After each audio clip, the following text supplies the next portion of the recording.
The factor label method. We're going to use the factor label method to do much of the math that we do in chemistry class because we have to convert from one unit to another. And the factor label method helps us do that by using something called conversion factors, which allow us to go from one unit to the next by crossing those units off. It also is based on the fact that we can multiply any number by 1 and it doesn't change the amount of that number. It changes the unit of that number, how we're going to do that in class. And then we get to this number 1 by using something called equivalence statements. Anything that's equal to itself, if set as a ratio, is equal to 1, and these are going to be called conversion factors. So anything that's equal, 3 is equal to 3. If we write it as a ratio, that's equal to 1. So we can multiply by 1 or divide by 1, and that doesn't change the number. Same here, showing you an example with a variable. If these are equal to each other, we can put them as a fraction and they're equal to 1. And then as units, it's the same. So here's some examples. 1 hour is equal to 60 minutes. Notice that it's not 1 is equal to 60. That unit is very important. 1 hour is equal to 60 minutes. And if we write that as a fraction, 1 hour over 60 minutes, that's the same as 1. It reduces to 1. We could also reverse this fraction, so it's 60 minutes over 1 hour, and that would also be equal to 1. 1 kilometer is equal to 1,000 meters.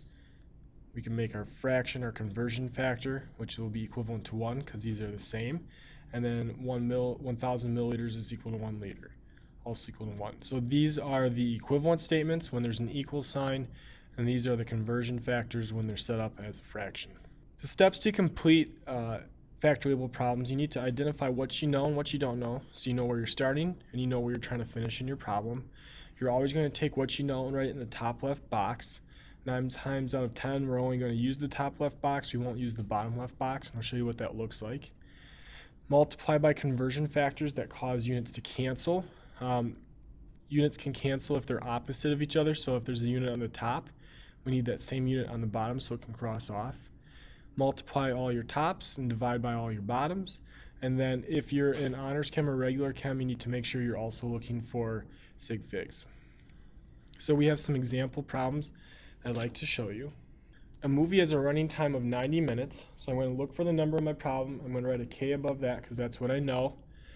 And how many hours is this? So you're looking for a question word, how, and then the unit that's attached to that. So within that phrase, there should be a unit.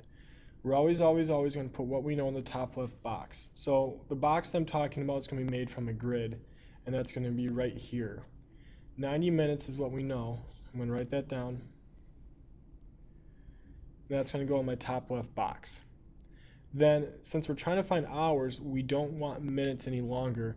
We need minutes to go away. Minutes have to be on the bottom. So we're automatically going to put that unit on the bottom. And then we need to think about an equivalent statement or a conversion factor that has minutes and hours. And you should know that there are 60 minutes in 1 hour. Now, since there's minutes on the top and minutes on the bottom, these two cross off.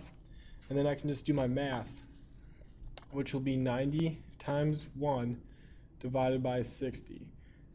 Every time there's an intersection, that means times. So 90 times 1 divided by all the numbers that are multiplied together on the bottom, and since there's only 1, it's just divided by 60, and that's going to be what you do. In my calculator, it would look like this. 90 times 1, and then divide by, it's good to throw parentheses in the bottom or just get in that habit, 60. So that's 1.5. And my initial number has 2 sig figs, so I can keep it for 2 sig figs if you're in honors or regular chem. And this is hours. I know it's hours because that's the unit that's right here. Box your answer so we can find it. Here's example number 2. Miller Park is 52.5 miles from Badger High School. So I see a number right there. That means that that's what I know.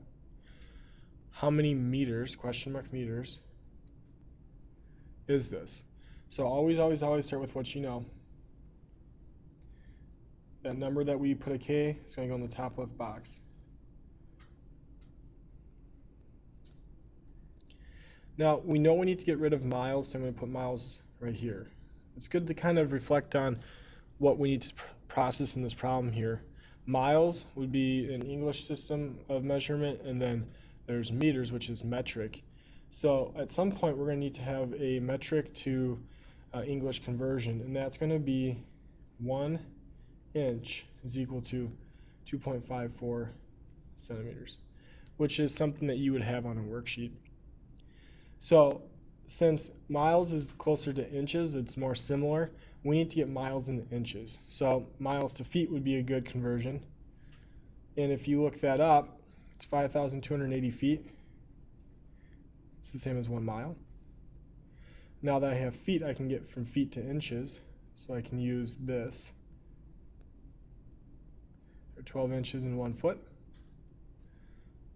Notice I'm writing down the units before adding numbers. I'm adding my numbers after I know what unit I have. Then I need to go inches to centimeters.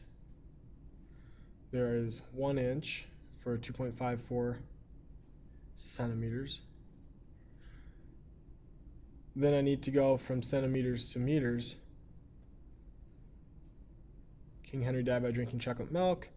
There are 1,000 centimeters in every 1 meter. Cross my units off. To do the math, 52.5 times 5,280 times 12 times 2.54. Don't really need to multiply by the 1. Divide by, and then throw parentheses on this. 1 times 1 times 1 times 100. Double parenthesis. You can just do time signs in here. I'm just showing the parentheses because it's typically easier to see. 52.5 times 5,280 times 12 times 2.54. Divide by, I'm throwing parentheses, 1 times 1 times 1. Do we really need to do those ones? Times 100.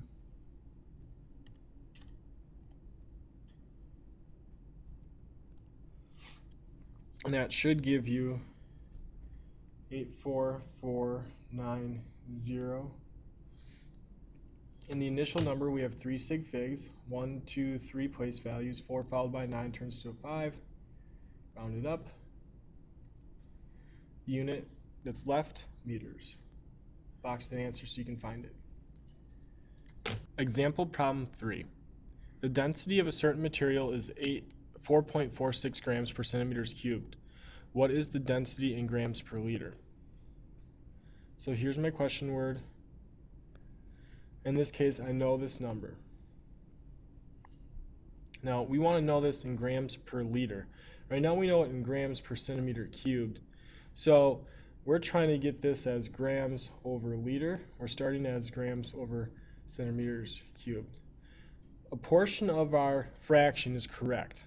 The top part's correct. We need to change the bottom part, which means we need to go from centimeters cubed to liters.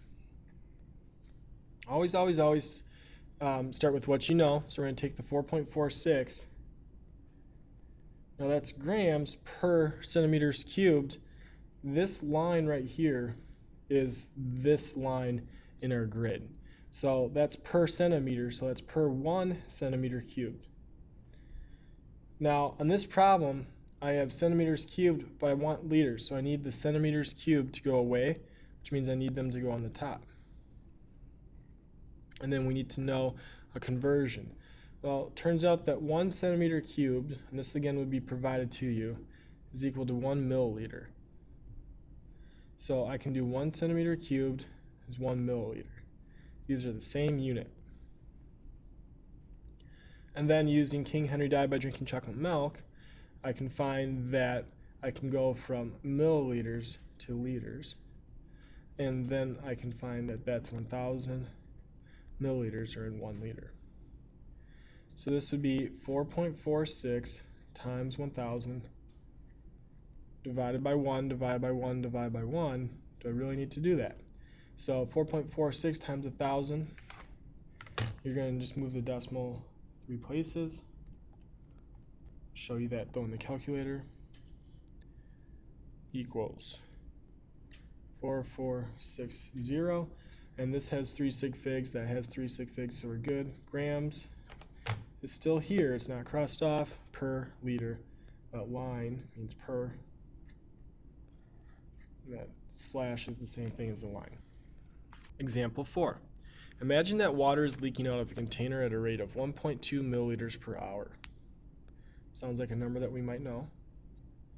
If this rate does not change, how many liters of water will be lost in 1 week? Well, here's something we also might know because that's a number. Looking for my question word, how many liters? So I know two different things here, and week is a time unit, which is like hours. Liters is a volume unit, which is like milliliters.